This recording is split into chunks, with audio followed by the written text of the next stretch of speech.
What's up, guys? We are back, starting off the video by heading up to the paint shop. Got a brand new 2.5 RS bumper, so let's go check it out. All right, we're here, so let's go ahead and get this unloaded.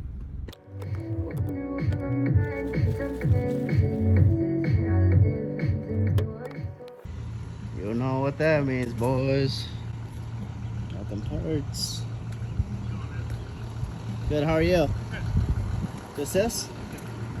Awesome. Yeah, kind of. Is that good? All right, thank you. Let's go, boys. Let's check out what we got. So I went and ordered everything through Rally Spec. All the links will be in the description. These are all for future episodes, but yeah, so rear JDM spat kit, brand new. Yeah. Let's see. Looks to be the left side. Awesome. Yeah, brand new. And obviously for the bumper that we just sent off the paint, the JDM lightweight bumper beam. So that'll adapt like the Virgin 6 style bumper. So that's pretty sick. Yeah, so I went and picked up this Sway Bar kit. It is for a 2002 to 07 Subaru WRX or STI. I believe it's the 21 mil front, 24 rear. It's from Cobb. So yeah, I went and had it repowder coated to match the original color. It comes with the mounts. It comes with the rear mounts and all the fronts with the bushings, the retainers. And I also went and picked up the whiteline Endlink kit. So that'll stiffen up and replace the old ones because I'm sure they're pretty tired. But yeah, let's go ahead and get the car jacked up and get to it.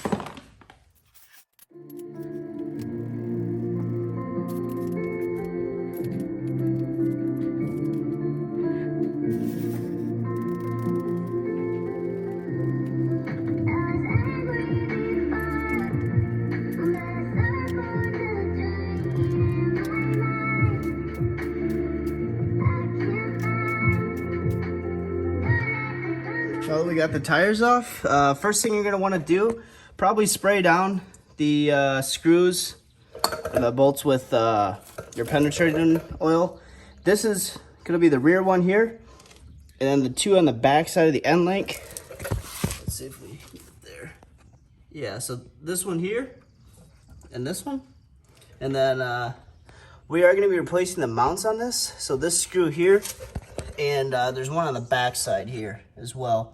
So we'll go ahead and get those off and start putting the new one on.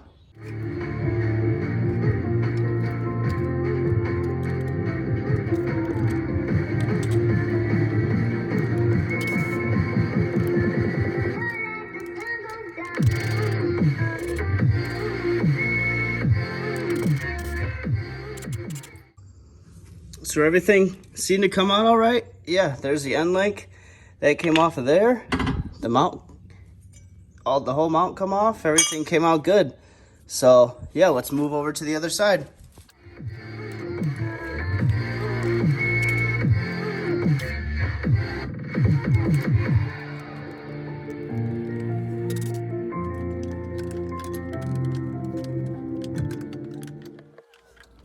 So I went into the new bar next to the old one. It is obviously substantially bigger. It is a generic measurement. It's about 1 inch in diameter, where this one's only a 1/2 inch. So I went ahead and opened up the whiteline Endlink kit, and it's actually a super awesome detailed instructions. I believe this is the kit that we're gonna be using for the rear hardware. But yeah, so it's gonna go small washer, large washer on the top, and then on the bottom, small, large, and then the nylon nut to the outside. So yeah, this is the factory towards the white line. Yeah, these ones are pretty worn out. You can just tell they're loose. I mean, this one freely spins inside, where these are super stiff. And then yeah, these are the mounts here compared to the old ones. Yeah, so let's go ahead and throw it in the car. Just to let you guys know, this side is a real pain because That screw right there is behind the filler neck, which that makes it a pain, so you can't get a socket on it. You do like a quarter turn with the wrench. This one's not as bad. Just make sure to start it by hand because it will cross thread. But one trick to the little guard on the filler neck, because it sits like this, it sits in there like that, which basically makes it inaccessible. You can just pull it off like that and then pry it out of the way. So.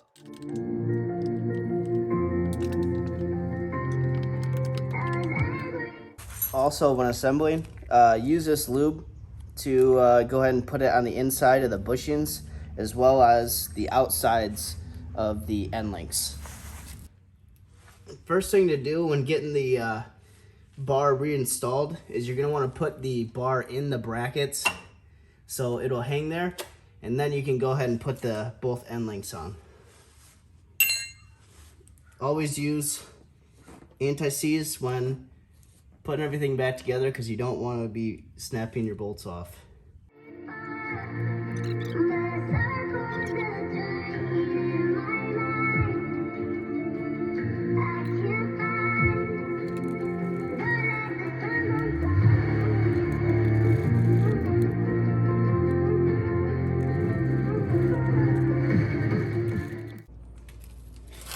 Now that you got the mount reinstalled, we can go ahead and put the end links on. And this is where you're going to want to add the grease also here, just on the outsides of these. So just take your time, put that on there, because you will hear it squeak if you don't. So what we're going to end up doing on the bottom, we're going to end up taking the bolt, putting a small washer coming through. Let's see. Yep, coming through like that. We'll go through the actual end link. Let's get that in there.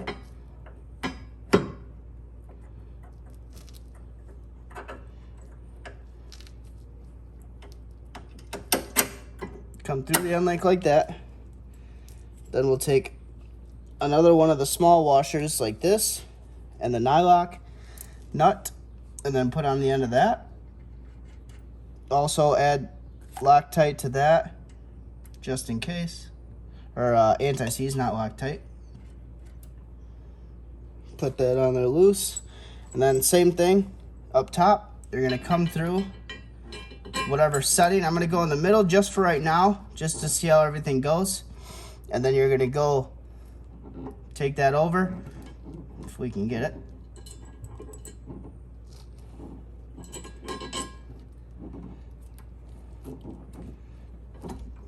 Yeah, just like that.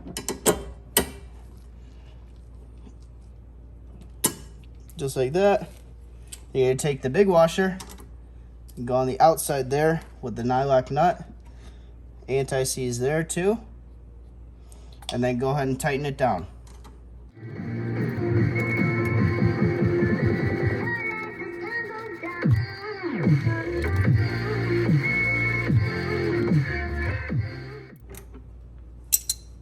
All right, now we can flip to the other side.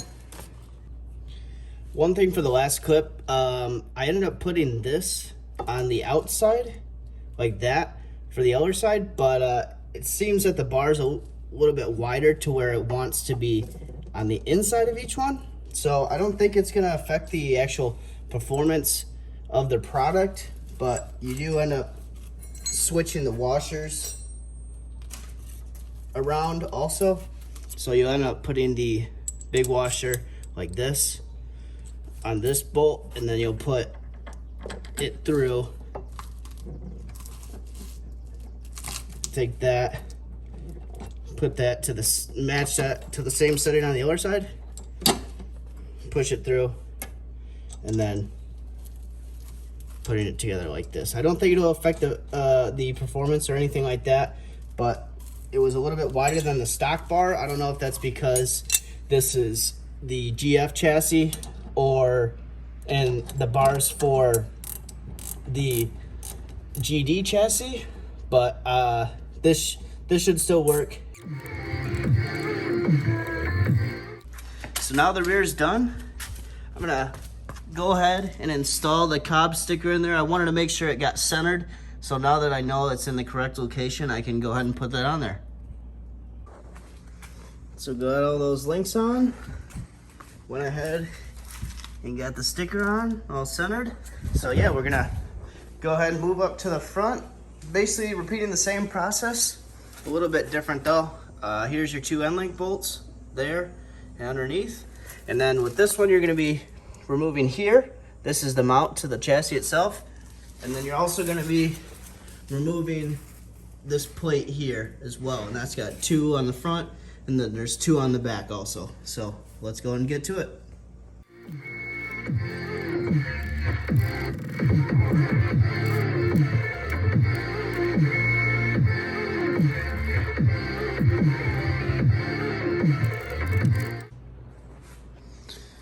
After taking the front sway bar out and comparing it to the new one, I realized it's not gonna work for this bump out because it goes over top of the header, and this one does not have that because of the unequal linked headers. So what I'm gonna do, I'm gonna go ahead and throw the old sway bar back in and install it with the new bushings, and hopefully that's good until I get my new header in.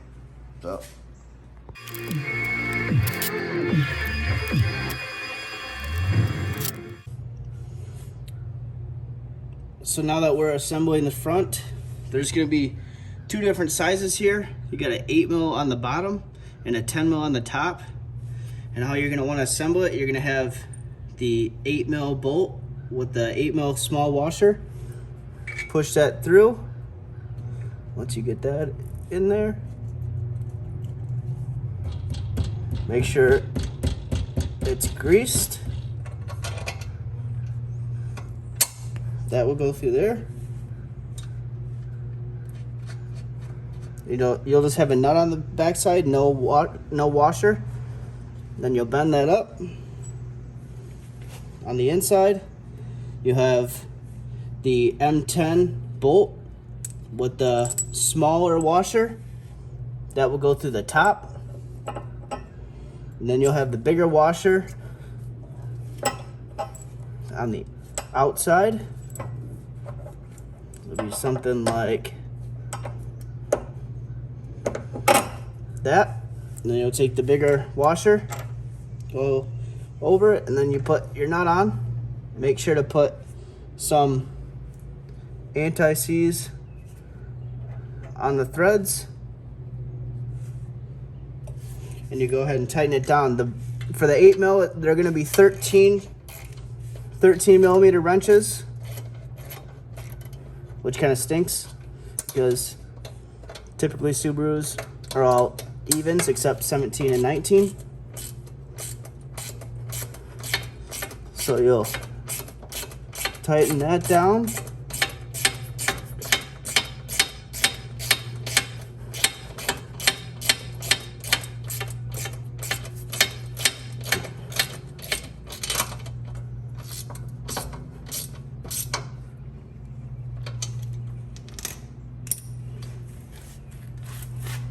Then on the top, you'll do the same thing that you did in the rear, both 17s. Then we'll flip over to the other side.